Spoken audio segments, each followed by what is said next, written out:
आज मी तुम्हाला 2 किलो साबुदाण्याची चकली बनवून दाखवणार आहे। तर त्याच्यासाठी उकडलेला बटाटा किती घालायचा, किती प्रमाणात घालायचा, तर अगदी सविस्तर सांगणार आहे। आता इथं हा मी 2 किलो बटाटा हा रात्रीच भिजू घातलेला होता।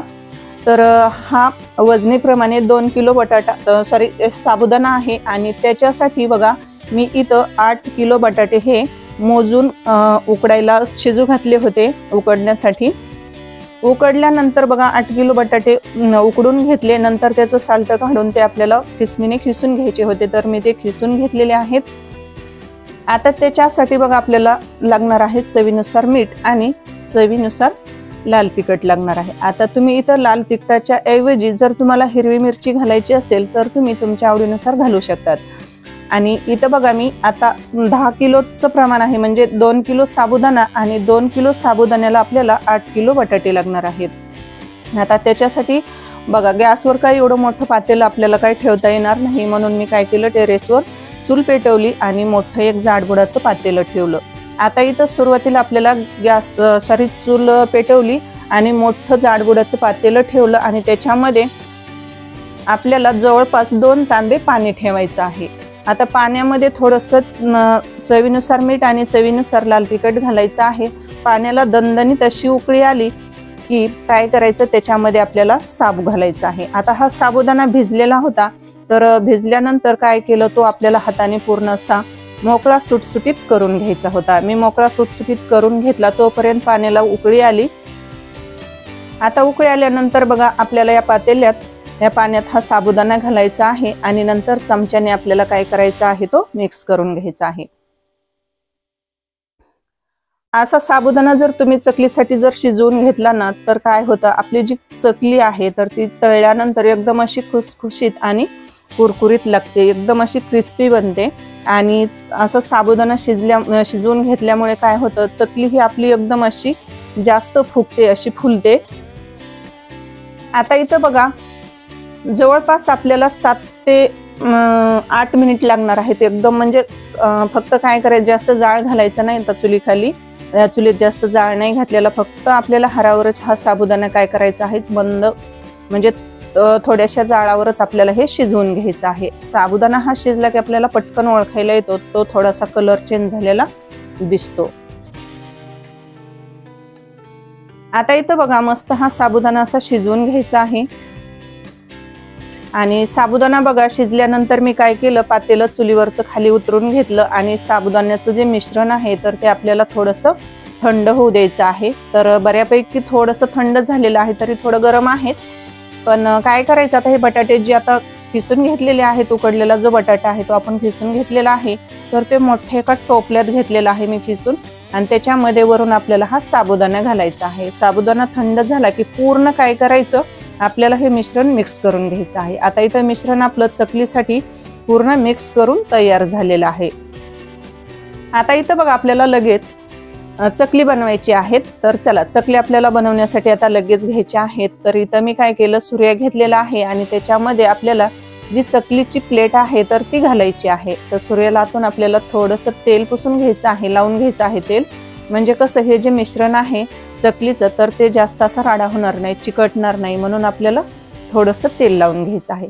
आता इथं टेरेसवर बघा मी मोठा असं म्हणजे कॉट टाकलेला आहे लोखंडी, त्याच्यावर सुती कपडा अंतरलेला आहे आणि त्याच्यावरून पॉलिथिनचा मोठा कपडा अंतरलेला आहे आणि गोल गरगरीत अशा इथं आपल्याला चकल्या बनवून घ्यायच्या आहेत। आता साबुदाणा असा आपण उकडून घेतल्यामुळे काय होतं, चकल्या ह्या गोल गरगरीत होतात अशा, म्हणजे मध्ये तुटत नाही, त्याचे असे तुकडे पडत नाहीत। तर पाहू शकतात गोल गरगरीत असे चकली आपली बनवायला येते। तर त्याच्यासाठी सर्वात महत्त्वाचं म्हणजे साबुदाणा बटाटा चकली जर तुम्ही बनवत असाल ना, तर साबुदाणा हा उकडूनच घाला। कोणी कच्चा पण असा भिजवलेला तसाच चुरून घालतात, तर तसा अजिबात नाही करायचा। आता इथं बघा मी चकल्या पूर्ण बनवून घेतलेल्या आहेत, तर पूर्ण एक कॉट भरलेला आहे आणि खाली कॉटवर जेवढ्या चकल्या आहेत तर त्याच्यापेक्षा डबल अशा खाली चकल्या आहेत।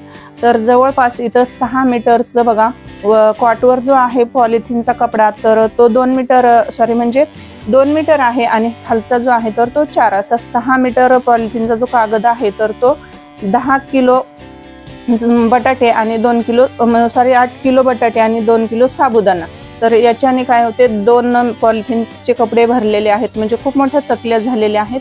आता ह्या मी 3 दिवस कडकडीत उन्हामध्ये वाळवून घेतल्या आणि पाहू शकतात तर बघा एक मोठा असा डब्बा भरून चकल्या झालेल्या आहेत आणि एक मोठं टोपलं भरून झालेले आहेत, स्टीलचं मोठं टोपलं. आणि हा डब्बा बघा जवळपास 10 किलोचा डब्बा आहे. त्यात 10 किलो दळण वगैरे असं म्हणजे बसतं. तर तो मोठा 10 किलोचा डब्बा आहे, तो एक चकलीनं भरलेला आहे आणि एक टोपलं. तर मी तुम्हाला लगेच तळून पण दाखवते. तेल इकडं गरम झालेलं आहे मस्त कडकडीत असं, आणि 2 चकल्या तेलामध्ये सोडल्या. तर पाहू शकतात तळल्यानंतर एकदम अशी मोठी चकली फुलते, एकदम अशी खुसखुशीत बनते. आणि बघा किती त्यातला जो साबुदाणा आहे तो असा टर्र फुगलेला आहे, तुम्हाला व्हिडिओमध्ये दिसत असेल. आता इथं मी पूर्ण चकल्या अशा तळून घेतलेल्या आहेत. ते एका डिश मध्ये आपण काढून घेऊया. मी फक्त तुम्हाला 2-3 काही महत्त्वाच्या टिप्स सांगितलेल्या आहेत, त्या तुम्ही फॉलो करा. तुमची चकली अजिबात बिघडणार नाही, एकदम अशी गोल गरगरीत बनेल. आणि इथून पाठीमागे मी जवळपास 11 ते 12 उपवासाच्याच रेसिपी अशा नवनवीन अपलोड केलेल्या आहेत, तर त्या पण तुम्ही नक्कीच जाऊन बघा. खूप सोप्या पद्धतीने झटपट बनणाऱ्या आणि थोड्याशा कसं काही सिक्रेट टिप्स सांगितलेल्या आहेत. तर त्यासाठी तुम्हाला पूर्ण रेसिपी पाहावा लागतील. आणि मैत्रिणींनो मला तुम्ही एक सांगा, तुम्ही आणखी आपल्या चॅनलला सबस्क्राईब केलंय की नाही? नसेल केलं तर पटकन सबस्क्राईब करा. वाट कसली बघताय, आपल्या कीर्तीज रेसिपी चॅनलला सबस्क्राईब करा. आणि जर तुम्हाला माझ्या रेसिपी आवडत असतील आणि तुम्ही माझ्या रेसिपी कोटकोटून पाहतात तर मला नक्कीच कमेंटमध्ये सांगा, म्हणजे मला समजेल की आपला व्हिडिओ कोटपर्यंत पोहोचलेला आहे.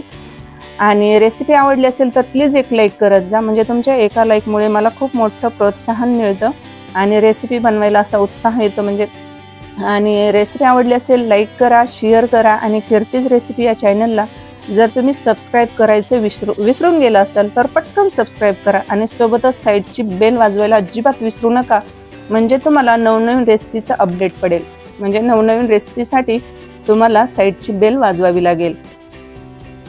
तर इथं पाहू शकतात आपल्या मस्त अशा कुरकुरीत आणि खुसखुशीत अशा कमी तेलकट होणाऱ्या चकल्या तयार झालेल्या आहेत. तर भेटूया तशाच एका छानशा रेसिपीमध्ये. तोपर्यंत स्वस्त खा आणि मस्त राहा. तर धन्यवाद सर्वांना.